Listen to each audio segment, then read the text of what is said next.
Hey there, welcome back to Reddit XO, the best channel for Reddit cheating stories. Be sure to like, subscribe, and hit the bell notification for more stories like these. I ignored my cheating wife's calls when creepy karma finally found her, and she was crying for help in despair just 3 months after having a baby with new daddy. My wife and I have known each other since November of 2013 and started dating immediately. At the time of typing this, I'm 28 and she's 24. We met when she was 17. And I was 21. 1 year and it got kind of rocky, but we put it back together and stuck with it. We got married on May 16 of 2016. We had our baby boy 2 years ago. Just 2 days ago, she told me she was seeing another man and that it was physical. She had been seeing him for 3 weeks at that point. I asked her if she thought I should leave, and if I should take our son with me. She nodded, so I just went into the other room and went to bed, just in shock, stared at the ceiling the entire next day in between taking care of our son. The next day, I threw what I could in my car and left. I want to clarify that I have a terrible drinking problem. And it has consumed me. And now that it has ruined my life, I can't let it ruin my son's life. I'll be going to meetings immediately. We've been happy together all these years, made sacrifices for one another, and have enjoyed each other. We lived in a city for 3 years after we got married as she was advancing her career. I was managing a retail store and making really good money. She was managing a restaurant and she was making really good money, but we never saved. We've always been terrible with our spending. On Valentine's Day 2017, we tried for a baby and got pregnant on the first try. Our debts were piling up and we had no health insurance. I quit my managing jobs so I could get a different job and qualify for insurance for her. You never know what can happen during a pregnancy. We decided she should keep her since she loved her job and is very passionate about it. I got another job and got insurance. That November, we welcomed our son into the world on her due date. Happy and healthy. The birth was natural, and I held her hand through the entire process and watched my son enter this world and even cut the cord. We were so happy and so in love. Once the insurance paid out, I quit the job because it was awful and went back to the same company I was working for. Our debts continued piling up, and we wound up with a Chapter 13 bankruptcy. We were surviving, though. We just lived our lives for 1.5 years after that and loved each other and raised our son. She begged me to move to another city for another job offer with the same company and a substantial pay raise. I told her I didn't want to give up what we had there. But she continued pushing and pushing, and 3 months later I finally said duck it and gave in and told her we could move once again and start over in the new city.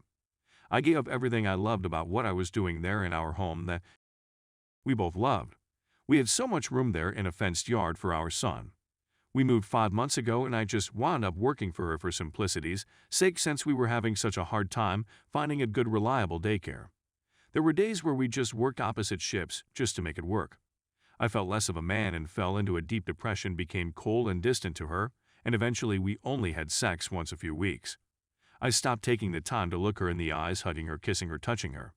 We became almost like roommates with a kid. We never talked about it, though. She ignored me, too. But I know she could see the sadness in my eyes.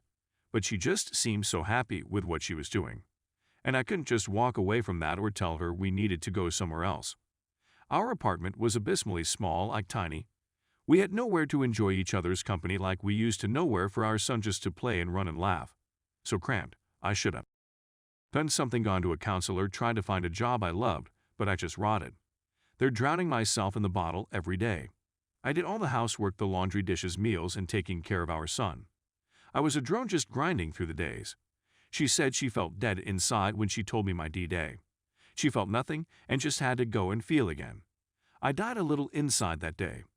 I completely shut her out and walked away. It took me a couple of days to wake up, but I fought for her, offer forgiveness, offered to try to find religion with her as an atheist, and she's a Lutheran, told her I'd do anything to keep her in my life, to get help for my drinking as I should have years ago.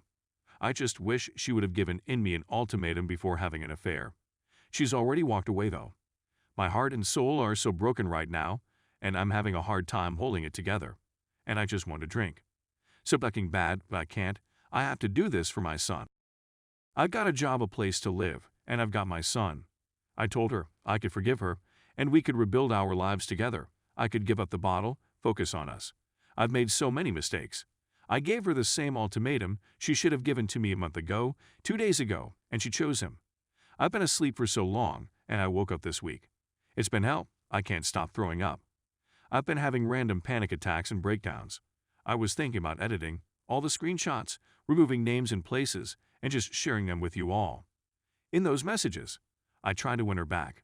She even had the gall to post on Facebook that she was in a relationship after I changed mine to separate. I'm over here reaching out to her and trying so hard, and she's already moved on.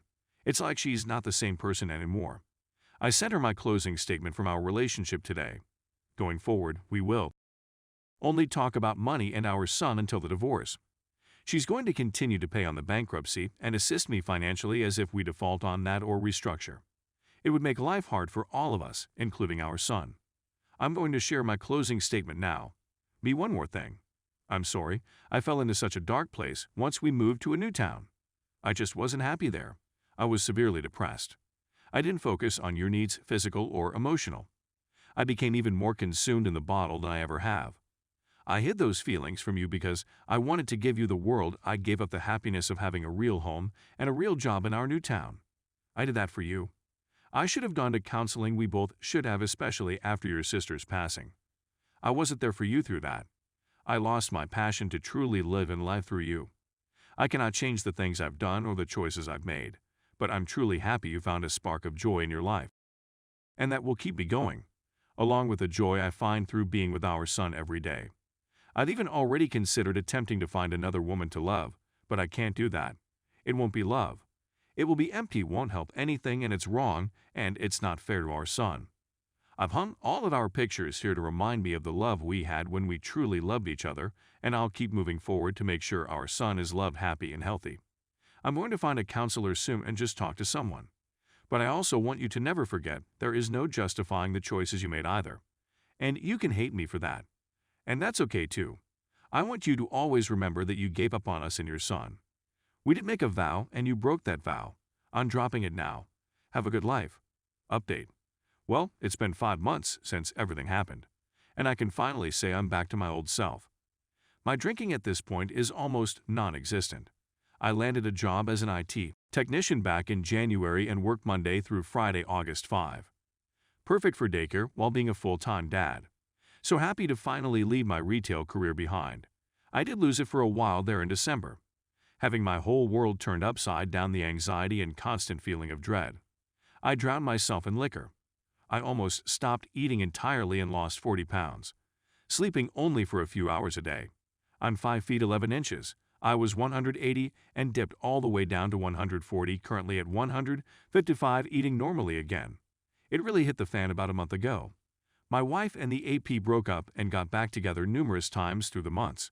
But last month I got a random phone call from the AP as he found my number in her phone. He was going on about how she was lying to him about still talking to me. Obviously, we still talk. We have a child together. He called me to tell me that he was done with her and that she's pregnant. He asked me if it was mine. I was taken back by that. It's not. She finally tried to reconcile with me. I turned her away. For the first time in years, I feel like I can breathe and make my own decisions.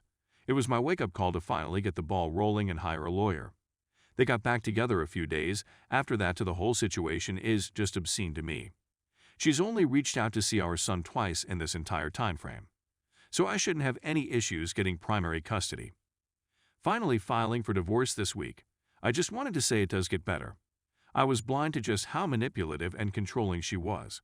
And now that I've been on my own for 5 months, nothing but good things have come my way. I do still get lonely sometimes, but my son keeps my mind off of things and certainly keeps me busy. It's just a good feeling knowing I don't need her. I don't think I ever did in the first place. I became codependent to a toxic person. The best thing I ever did was finally let her go. Update. It's almost hard to believe how much time has passed. In 3 months, it will have been a year since I walked out that door. Life certainly does go on. Don't give up no matter how low you get. Pick yourself up and get it together. Let time heal your wounds. Not many bad days anymore, though I still relive some of the trauma in my dreams. Wake up to wipe a few tears and go back to sleep. I do try my best to not think about it or let it get to me like I used to. Still not completely divorced yet. My lawyer is still finalizing the parenting plan. We both took the parenting class. Judge granted me custody during the action. I doubt getting primary custody will be any sort of issue at this point. She pays me child support, and I pay her my contribution to our Chapter 13. She has bi-weekly weekend visitation. Even now, after all this time, it still shakes me a bit to see her with him. They're always together during the exchanges. 7 months pregnant with his kid, looking that tool in the eyes. Do it because I have to. I certainly don't owe her anything, but I owe it to our son to keep my cool and stay collected. As much as I resent her and her choices, he does deserve to see his mother. I just repeat to myself in my mind that she is not the woman I fell in love with. It's just someone that I have a contractual obligation to allow to see my child. The new job keeps getting better. I'd gotten 2 raises and a pretty hefty bonus when I got stuck out at a power district to do tech support, maintenance, and network administration. August 5 Monday through Friday, still been doing it since March. No complaints whatsoever. I'd also like to note that I had to take a step back and realize I had no stress in my life anymore. Like whatsoever. I can breathe now. I managed to quit smoking over a month ago. Just cold turkey, not looking back, I realized I didn't need it anymore. I still do enjoy a glass of whiskey at the end of the night, though. I refuse to let my vices own me anymore. I tried to date, had a few flings at this point. Nobody has said well as of yet, though. It's almost a chore sometimes meeting and talking to new people. Not to sound too off-putting, but everyone that I've met has just been so needy. I just don't enjoy being glued to my phone anymore. That's okay, though. It's nice for the first time since I was a teenager to just feel content. I don't need anyone. It's just me and my boy, and that's all I really need. Playdates with my co-workers, kids and trips to the park for picnics. Just vibing in dad mode for sure. My boss has a full-size bouncy house. The kind of ones you see at those crappy pop-up fairs. It's hilarious. No matter how bad your heart aches or how bad you want the other person back in your life, take a step back and remember what they did to you. Remember who you are or who you were before you met them. I took that and ran with it.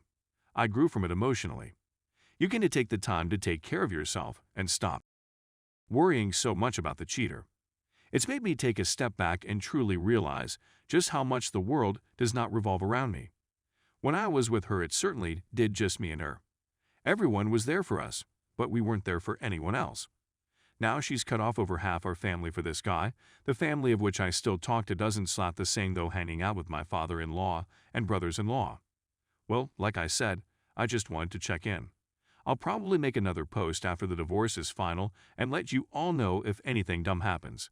Right now my life is just on cruise control, and I'm doing very well. To everyone that reads this, that's going through what I did, it does get better with time. Don't chase the solution in the moment, you'll regret it later. Take this time to allow yourself to become a better person. Also forgive my crappy grammar update. Well, a few weeks ago she had the kid, had to drive a couple of hours to the hospital. She was at to sign paperwork stating that I'm not the father. I haven't really been feeling right since she's been on maternity leave and asked to have our son stay with her for a week. I allowed it. This is the first time I've been away from my child for more than a couple of days. I feel completely out of sync with my routine. Then my dad texted me this morning and said that she must be going for the Mother of the Year award with how many photos she's posting. I know it's just her form of self-validation, being the perfect mother. I don't think it should bother me, but like hell it does. I almost feel disgusted with myself that it does, though. I'm unsure if I'm in some sort of regression. I just feel so down today. I want to crawl into a hole, etc. I just have to get the DNA test done to show the court that it's not my kid and it'll be over. My lawyer is collaborating with her to get it scheduled. It's almost been a year, 20 days until my 1-year anniversary of D-Day. It's getting to the point where I won't keep replaying it all in my head at night, staring at the ceiling. I don't know. I'm doing good, but I just feel numb. I feel I could ramble about it more. I just wanted to talk about it. Thank you all. Update. Well, guys, it finally happened. She was offended by him and he was arrested. She's tried calling me multiple times, and I just ignored the calls. Told her to either text me or email me. I have the police report in front of me. He was arrested last week for trying to slap her hard, domestic offense, 3rd degree, and child misuse. To clarify, this is pertaining to what he did to her. He was apparently offending her while she was holding their 3-month-old. This is karma at its finest. It makes me recall when I previously stated that I doubt his tolerance for her bullcrap would be anywhere near as high as mine. My boy was not with her when this happened. I gave all of this information to my lawyer and I will see what he comes up with. Also got my DNA swab finally sent off yesterday. Almost time to put this all behind me. Things are still going great for me, and the boy got him enrolled in preschool to start in the fall. Still doing systems/network admin at the power district, and I just got my own place. A whole house for just me and the boy. Life's on easy mode. We've been working hard locking down potty training, and the little guy is really getting the hang of it. Still haven't met anyone worth investing my time in. More or less just putting that on the back burner for now. I have no desire to be with anyone and I'm enjoying my nice, quiet, easy life. I'm almost divorced. Nowhere to cover it up.